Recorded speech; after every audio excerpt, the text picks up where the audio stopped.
Good morning, everyone. As you know, your second chapter is going on, that is force and its laws of motion, and we are on the topic that is second law of motion. So we just quick revise our second law of motion and then we just go on the other topics of this chapter. Okay, so now what is second law of motion? You all know that the force which is applied on an object is directly proportional to the its rate of change of momentum. Clear? So you already know what is rate of change. That means आप अगर किसी भी value को t से divide कर देते हैं time से, that is its rate. Clear?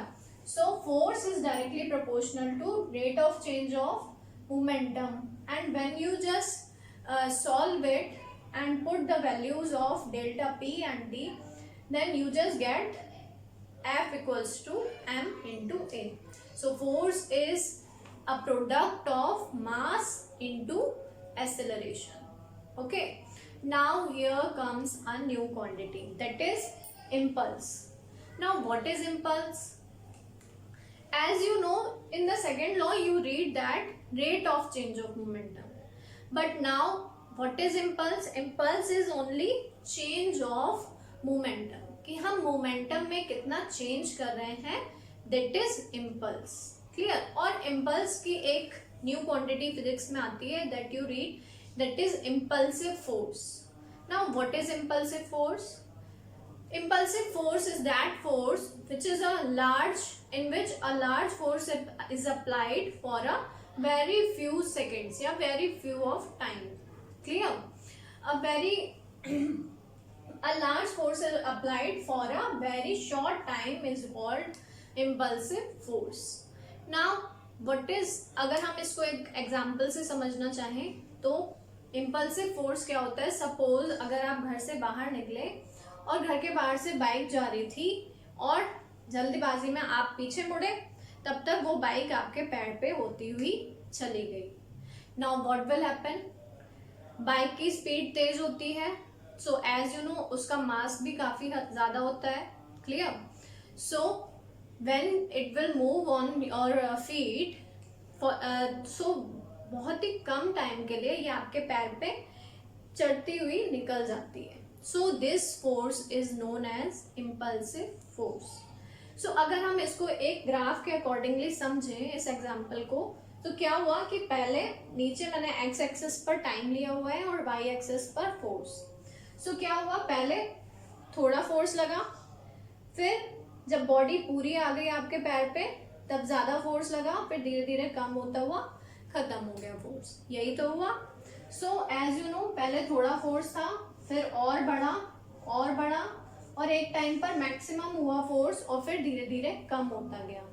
तो जब अगर आप इसके एरोज को पॉइंट को मिलाएंगे, so you will get a parabola shape. Clear? That means कि एक जो फोर्स है वो बहुत ही कम टाइम के लिए मैक्सिमाइज हो रहा है. Clear? So this is known as impulsive force. या हम इसको अगर अपनी पिछली क्वांटिटीज से जोड़ते हुए आए, तो अभी तक आपने सेकेंड लॉ ऑफ मोशन में एक क्वांटिटी में लिखा था, that is F equals to mv2 minus mv1, that is change in momentum. जब आपने डेल्टा p की वैल्यू लगाई थी, that is mv2 minus mv1, जिसमें आपने लिखा था p2 माइनस p1. क्लियर? इसकी वैल्यू हमने यहाँ पर पुट आउट कर दी है. नाउ अपॉन t, टाइम से हमने डिवाइड करा था तभी हमारा second law of motion start हुआ था. नाउ व्हाट विल हैपन कि यहाँ पर क्या हुआ, हमने t को, अब ये जो फोर्स था हमने यहाँ पर देखा कि पहले थोड़ा थोड़ा लगा, फिर बढ़ता गया, फिर कम होता गया. तो हमने एक इसकी एक एवरेज क्वांटिटी ले ली, दैट इज FA, फोर्स का एवरेज. क्लियर? और इसको हमने t से क्रॉस मल्टीप्लाई, यानी कि t को हम इस साइड ले गए, देन क्या हमारा बन गया, FA into T is equals to mv2 minus v1. Now again come to our definition. Impulse क्या था?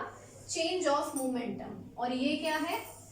It is also change in momentum. So what is impulse? Impulse is equals to force into time. Clear? सो इसको हम एक और example से समझ लेते हैं और क्लैरिफाई कर लेते हैं कि सपोज एक बॉल आपके पास आ रही थी किसी स्पीड से और आपने इसको रोकना था, ठीक है। आपने क्या करा, इसको कैच करा और हाथों को पीछे लेते गए और 2 सेकंड में या 2 मिली सेकेंड्स में आपने इसको रोक लिया। तो यहाँ पर इम्पल्स क्या होगा? सो नाउ इम्पल्स इज कि हमारी जो बॉल फोर्स लगा रही है, क्लियर, जो हमारे हाथों से हम उसको रोक रहे हैं, उसको फोर्स लगा रहे हैं, उसकी कोई ना कोई वेलोसिटी होगी बॉल की। तो बॉल क्या करेगी, हमने जो उस पर फोर्स लगाया उसको रोकने के लिए, और कितने टाइम के लिए लगाया, वेरी शॉर्ट टाइम पीरियड। हमने बॉल कितनी तेजी से आ रही थी, हमने उसको कुछ मिली सेकेंड्स के लिए में ही रोक लिया। So what is impulse? Impulse is the force which we applied for some time, clear? So force into time is equals to impulse. So you already know about impulse and impulsive force. Okay. Now we just discuss about the third law of motion. Now what is third law of motion? According to third law of motion, you already know that thing, that every action has an equal and opposite reaction. You all read this thing in your books, ठीक है। But have you understand it fully? What is it? In this law we have to understand. वैसे तो ये बहुत छोटा सा statement है which we can recognize every time, but इसको समझने के लिए बहुत ज़्यादा आपको दिमाग लगाना पड़ेगा कि यहाँ पर हो क्या रहा है actually. Okay, so now here action and reaction, both of the things are happening. So that's why you have to understand that here 2 objects are required, understand, and both of the things are in contact, clear? दोनों चीजें आपस में contact में होंगी, तभी एक पर आप एक्शन करोगे और दूसरी चीज उस पर रिएक्शन करेगी। फॉर एग्जांपल अगर हम लेते हैं, तो अगर हम ले एक example, that is your gun. Gun में एक बुलेट पड़ी हुई होती है, जब दोनों चीजें कांटेक्ट में शॉट आप करते हो, जैसे ही वो एक्शन लेती है गन रिकॉइल होती है पीछे की side. Here you see 2 of the things, one is applying force on the others, clear? तो अगर सिंपल आजकल क्या होता है, आपकी मम्मा लोग आपको मार रही होंगी अगर, तो आपके गाल पे उन्होंने फोर्स लगाया, तो जैसे ही आपका कांटेक्ट में आया और गाल ने फिर अपनी एक रिएक्शन करी कि क्या हुआ कि वो रेडनेस आपकी शो होने लगी गाल पे, ठीक है। Similar, that is a joke. Now here becomes, अब हम इसको और डीपली समझ लेते हैं, ठीक है। Now that is, here is a table on which there is a book which is on the table, ठीक है। तो अगर ये टेबल पर रखी है, दैट मीन्स कि यहाँ पर टेबल उस पर टेबल पर कितना फोर्स लगा रहे हैं, Ft, ठीक है। और उसकी वजह से जो रिएक्शन हो रहा है दैट इज R, क्लियर? सो अब क्या होगा, उस रिएक्शन की वजह से बुक ऊपर उठ जानी चाहिए, क्लियर? बट यहाँ पर क्या होता है, जब हमने इसको मतलब इसको और डीपली समझा तो हमने देखा कि इस पर एक और फोर्स जो कि इन दोनों फोर्सेस को बैलेंस कर रहा है, that is your gravitational force, इसे आप कहते हैं, या इसका जो वेट है दैट इज m/g, क्लियर?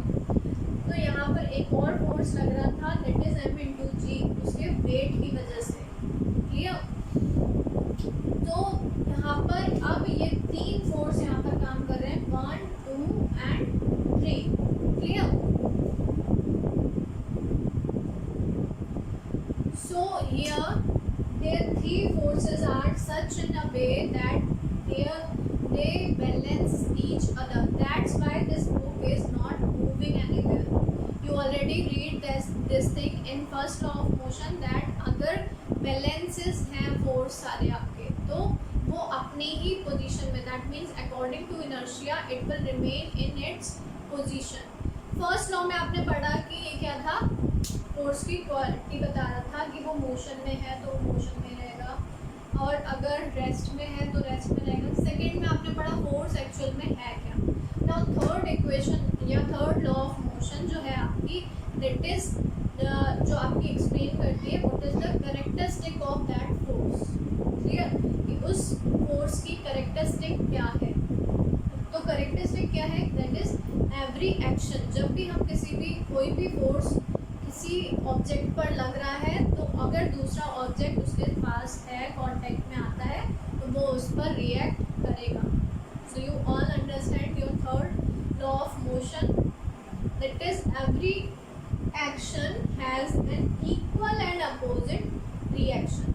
अब यहाँ पर एक चीज और समझने वाली बात है, ठीक है, कि यहाँ पर हो क्या रहा है, अगर आपने एक गन से एक बुलेट को शॉट करा तो क्या हुआ, बुलेट जिस डायरेक्शन में गई उसकी अपोजिट डायरेक्शन में दूसरा रिएक्शन लगेगा। एक्शन जिधर हो रहा है रिएक्शन उसका अपोजिट होगा। Clear? And the similar thing is here कि जितना एक्शन में उसने as an equal and opposite reaction, जितना एक्शन हो रहा है उतना ही फोर्स रिएक्शन में भी लगेगा। Clear? So you all understand what is the third law of motion. इसमें तीन चीज़ें बहुत ज़्यादा इंपॉर्टेंट है कि अगर आपके पास कोई एक ऑब्जेक्ट है तो उस पर आप एक्शन रिएक्शन नहीं हो सकते। कोई भी दो ऑब्जेक्ट का इंटरेक्शन हमको इस लॉ में चाहिए ही चाहिए, अदरवाइज ये लॉ एप्लीकेबल नहीं होगा। सो हियर कम्स की सबसे पहली चीज़ इसमें, इस लॉ में आपको दो ऑब्जेक्ट जो कि इंटरेक्शंस में है, मतलब कि दोनों कांटेक्ट में है, ऐसे आपको ऑब्जेक्ट्स चाहिए। एक फिर अगर हम एक में एक्शन लेते हैं, मतलब एक ऑब्जेक्ट पर एक्शन लेते हैं, तो दूसरा ऑब्जेक्ट उतनी ही रिएक्शन, उतनी ही इक्वल रिएक्शन अपोजिट डायरेक्शन में लगाएगा। So you all understand about it.